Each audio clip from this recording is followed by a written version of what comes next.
guys. Another judge, the same judge, said, hey, I'm going to give myself my own deadline. And the deadline passed, and they said, okay, 25% of Planned Parenthood can remain funded, 75% can remain defunded temporarily for now, but I can look at it later on. I mean, am I missing anything here? I mean, that's pretty close. That's almost like I put it into AI and said, make this easy. Make it easier. But I think you could have also broken AI with this case because, Cece, the judge went to great lengths to find a way to keep some money flowing to Planned Parenthood. And it goes into, I mean, when you read the factual statement basis of her order, it just goes into how wonderful and how necessary life-saving Planned Parenthood is, and that by picking and choosing, the government is putting millions of people's lives at risk. That's always the favorite angle of everyone, is that if you cut money somewhere, by default, someone's life is at risk. That's kind of the status quo for government funding at this point. But what this judge did was effectively grant the injunction, so allowing this subset of Planned Parenthood affiliates the ability to continue to receive government money, while the vast majority, at least for now, because of her deadline, the TRO, the temporary restraining order, expired, they won't be receiving Medicaid reimbursement or federal dollars. Break down what the judge did here and really kind of why it was so unusual for us to see this. Yeah. Well, and just like you said, as I was reading the opinion, it's about, I think, 30 pages long. As I was reading the opinion, it definitely reads like an advertisement for Planned Parenthood. So you know exactly, as you read this, where this judge's alliance and allegiance lies, definitely. However, she gets very creative because, you know, in our amicus brief that we filed in this case, we absolutely argue the fact that, you know, there's no constitutional right for subsidies, that Congress has the power of the purse, all of those, arguments, which are the constitutional arguments that, yes, the federal government, when they're giving money, they can have strings to that.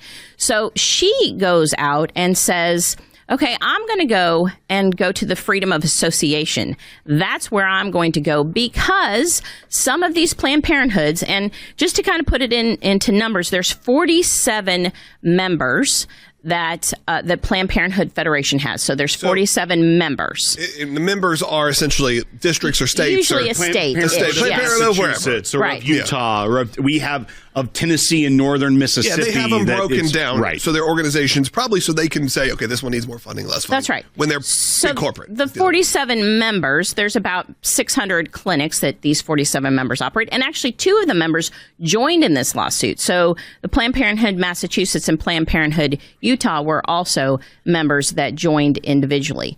But she reaches to those members that actually didn't join individually. But she reaches to the other members and she basically says, look, if you're just associated, let's say you don't comply with, you provide abortions and you get less than $800,000 worth of Medicaid reimbursements, your only kind of harm or crime is that you're associated. But because of that association, the way that the law is written, it lumps in affiliates.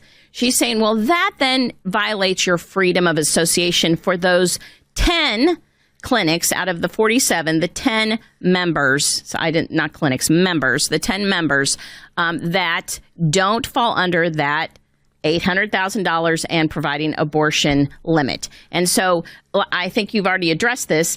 I mean, overall, it is probably about 75% of the Planned Parenthoods that are not getting their funding. So that is a very, very good thing. But it's an interesting opinion that she's carving out. The door stays a little open. Yes, abortion exception, and the fact that she's taken it under advisement. So what that means to when an appeal can happen. And that's right. So one, it also seems like she's set up a scenario where you can have both the defendants, which would be the government, and the plaintiffs, which would be Planned Parenthood, both appealing her preliminary injunction ruling at some point because the government saying you gave them too much, the Planned Parenthood saying you're not giving us enough. So she may be trying to have threaded the needle for optics to some degree. But here's the other angle of it that has me scratching my head is that we got the case of Trump v. Casa, where that was about the preliminary injunctions at the Supreme Court, these nationwide universal injunctions.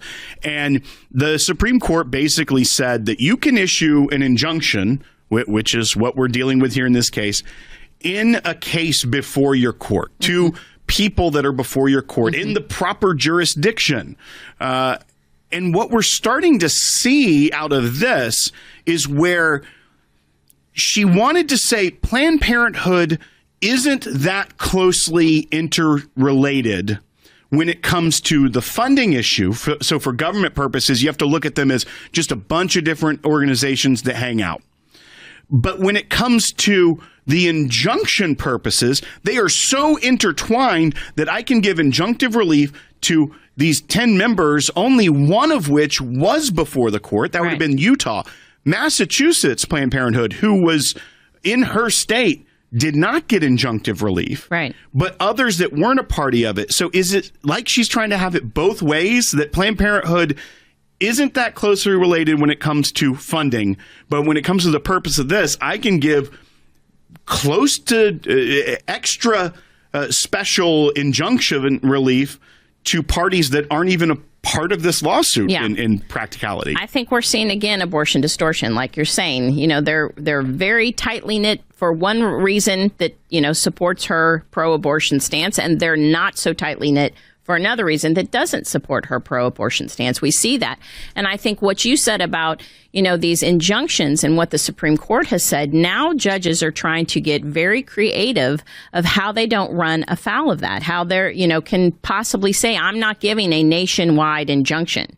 Although she is giving an injunction, again, like to individual parties that were not before her court. They were not parties to this case, but she's lumping them in because they are an affiliate or a member of Planned Parenthood Federation. And on top of that, it seems that she found that pathway, and with the briefing, obviously, that Planned Parenthood Federation for America put forward of this First Amendment violation, the freedom of association.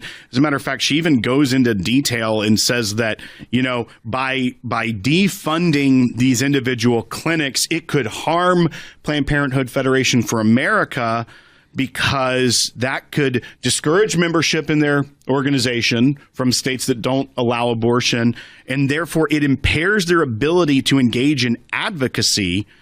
So now we're tying federal dollars to advocacy organizations, which just seems like a bizarre situation in and of itself. But on top of that, Planned Parenthood Federation for America doesn't receive Medicaid reimbursement.